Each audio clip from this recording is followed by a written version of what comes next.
Guess what, guys? Today is a very big day, like huge, like humongous, like Donald Trump would say, huge. It's gonna be huge. Yeah, today's a really big day. Come, let's go.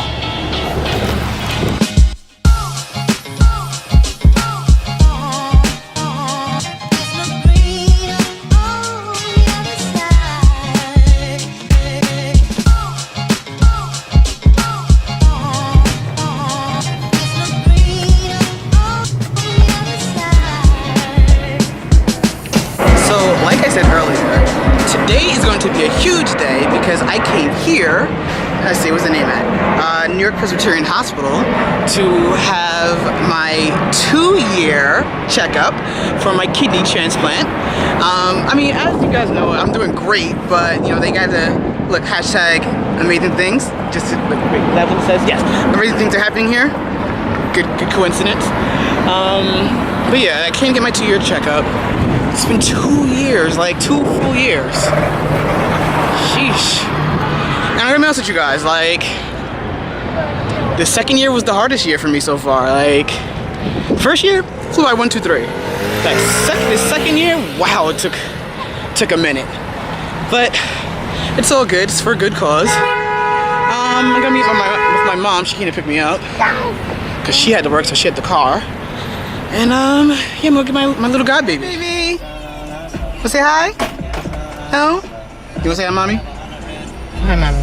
Sheesh, tough crowd. Yeah. Anyway, but I got my baby. She is in the mood today. She is not with it. She is not with the ish. She died. She worked all day. Yes, she definitely worked all day. School's an all-day affair for her. The day's going good. You know, I wasn't gonna celebrate it, but I was like, you know what, might as well. Oh, today's your birthday. Yeah, today's my ReBirthDay. You too. Today's my ReBirthday. I'm 2 years old. I'm 2 years old. But you know, I was like, you know what? I got this gift. I need to use it. I need to celebrate. I need to embrace it. So I'm gonna celebrate it. And I'm celebrating with being with this goober right here. Oh, the side eye is real. The side eye is real. Ooh, look at that attitude. I love it. I love it. All right, so guys, listen. I want to do something very different. That's my mommy. Say hi, mommy. Hi. Say hi, mommy. Hi, mommy. I think everybody knows. Yeah, I know. So for the 2-year anniversary, what I want to do is something a little bit different. Is I want to ask my mom how 2 years of my transplant has affected her. So how has it affected you? Like, you know, has it affected you in a good way, bad way? Like, are you relieved? I know you were stressed out. I'm relieved. Yeah. I'm definitely relieved. Hmm. How it affected me? It's very busy. It's a lot involved. A lot of running. Yeah. I mean, at one point we was running up to the Mount Sinai every other day. Yeah. And that was in the very beginning. Yes, every other day. And then I got relieved when we went to 2 weeks, and then I was relieved for 1 month. But what really got me relieved when you was able to go to the doctor by yourself. Yeah. Oh yeah. Because you know it was a lot of time consuming. Oh yeah, especially with the but it was all worth it. All right. It was all worth it. In the last 2 years, we've had a lot of ups and downs. Oh yeah. Oh yeah, definitely. I was telling everyone that for me, year 2 was the hardest so far. What about you? What was the hardest year for you? Was it year 1 or year 2? Well, the first year and the first 6 months. Because, you know, I was nervous and scared that you was going to reject the kidney. Yeah. Because, and I only felt like that because, like you went on the list on a Friday and Sunday we got the call, and I'm like, well, are they sure this is the right kidney and the right match? And, yeah. You know, yeah. How is it so possible, you know? Yeah. So, okay. This is something that was never recorded because I didn't think of the vlog then. But how did you feel when we got that first call? Because we got the first call really like on Saturday. No, the first call we got on Sunday. The Sunday right before. Yes, very early. Like Sunday. like 5 o'clock in the morning Sunday. Yes. How did you feel? Like, were you excited, nervous? First of all, I remember I was asleep. Yes. Yeah. And you came in my room, and you was like, "Mommy, mommy, mommy," and I was like, "What?" So I thought something was the matter with you, of course. And you was like, you was pointing to your phone, and you said, you know, and you put your hand on, you said, it's the transplant office, and they're calling. They said they got me a kidney, and I'm gonna get a transplant, you know, tonight. Yeah. And I was like, what, are you kidding? I was very, very happy. Yeah. I was very happy. And then they was like, they gave us a little bit of details, and they kept calling back, and they called us a few times, and they said, okay, we're going to call you, you're going to be ready, and you have to go. Yeah. And so I was like, well, happy. So then once they just, discussed everything about the donor and the kidney and everything, then we was a little iffy. You was iffy about it, really. Yeah, yeah. And I was like, no, you're taking the kidney. Yeah, because I'm not going to speak on it, but there were some details that they disclosed that I was like, yeah. But there wasn't nothing detrimental. Nothing that would be detrimental. But they do have to tell you everything about the person. Yeah. And, we was happy. And then we got the last call, which I became disappointed and upset and mad that the transplant wasn't happening that night. Yes. And we was like, what? And she said, it'll be about 5 or 6 o'clock in the morning. She said, you're going to get a call. And we got another call after midnight, and it was a go. Yeah. No, it was like, again, around 5 o'clock in the morning again. It was a go. Because then they gave us the thing where we had to be to the hospital by like 9, and then she was like, how are we going to get there? I said, we're going to drive. I said, and we're going to take the bridge, and we're going to pay for the bridge, and we'll figure out parking. We'll figure it out. Yes, and parking we did not figure out. No, we figured it out. We figured out, but we was in the wrong parking lot. That's what it was. Yeah. Okay, so I've always wanted to know how you felt as a single parent with a sick child. How did you feel? Well, first of all, I really had. In the beginning, when you first got sick, I had my mother and my grandmother. Yeah. They have since, departed this earth. But, I had a lot of support from them. And, they said always tell me a lot of stuff. How to be strong. And as I was telling you one time before, I guess a few months ago, that YouTubers, I was going to be a lawyer. And I was in law school, everything. I became, graduated undergrad college. I went to, afterwards got my paralegal. I was getting ready to attend law school, and my mom got sick. I stopped. I started again, and my mom got sick again. I stopped. I started again. My mom passed away. I stopped. I started again. My son got sick. Yeah. So I ended up in the medical field. And I worked 27 years in the medical field. I learned a lot of stuff.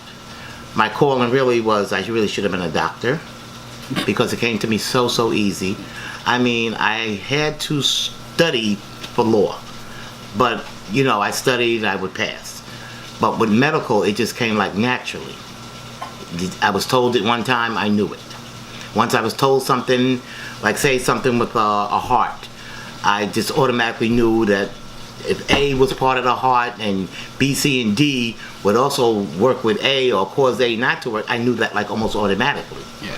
So technically I really should have been in the medical field, but I did not go that way. I wanted to be a lawyer. And like I told you, my son got sick and I got stopped. And to this day, I'm glad that I did not go into the law field, because there's things that was told to us about the transplant and what's going to happen after the transplant and what needs to be done that I knew automatically. Yeah. And the transplant team and the instructors and teachers, they was shocked that I knew all this stuff. Yeah. And they was like, great, he's going to be good because you know what needs to be done. Yeah, I think you were definitely a detrimental part of that, because there was like, first of all, there was some time that we would go for like the checkups or whatever, and I'm like, Ma, what the hell are they saying? Like, yes, what does that mean? Yes, like, and I knew everything they was talking about, the medical jargon. I knew, what to expect and what to do, what not to do.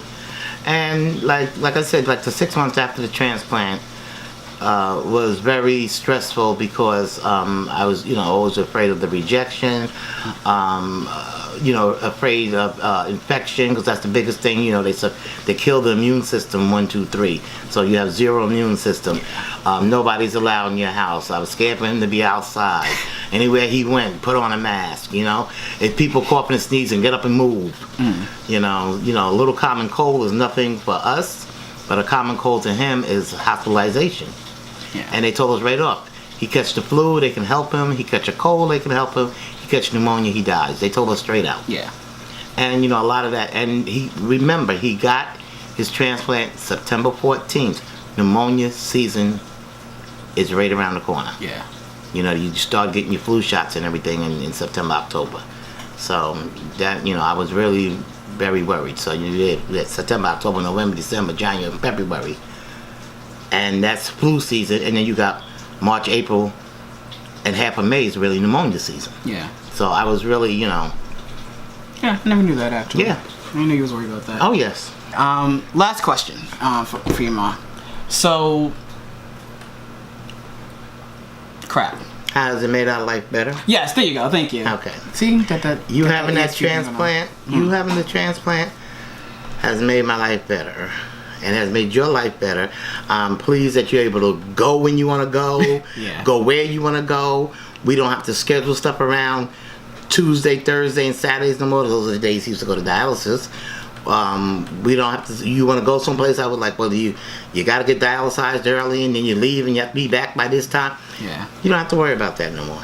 But I still do that though. Now the last 2 years, I will say, what is a hindrance and a bother is that you still haven't picked up to take your medication without me having to remind you. Listen, I need the support system. That little bit is nothing compared to what we used to go through. Oh yeah. But yeah, it's good. Well, Mommy, it's a good thing. Thank you so much. And I want to say, anybody out there who can be a donor should be a donor. Thank you. Because you're saving a life, and all lives matter. It does not matter if you're black or white, Spanish, Indian, all lives matter. And there was a time, there's people that has passed on where if they were on dialysis, they couldn't get a kidney transplant because there was no such things then. Yeah. And I'm talking many, many, many years ago. I'm not talking about in the last 10, 15, 20 years. I'm talking about many years ago. And it's people that's now on dialysis, and they need kidneys, they need hearts, they need lungs, eyes, they do skin transplant, anything. Hands they do face. They did a face, last year? Yeah, they did hands like 2 years ago. Yeah, 2 or 3 years the hands transplant, the face transplant, they can transplant anything nowadays. Yeah. And because of medicine, and even if you don't want to be a donor, you can donate. You can donate money to the donors. Yeah. If you don't want to give your body parts up, which I can understand that, you can donate money. This way the donor registries, they can campaign. Yeah.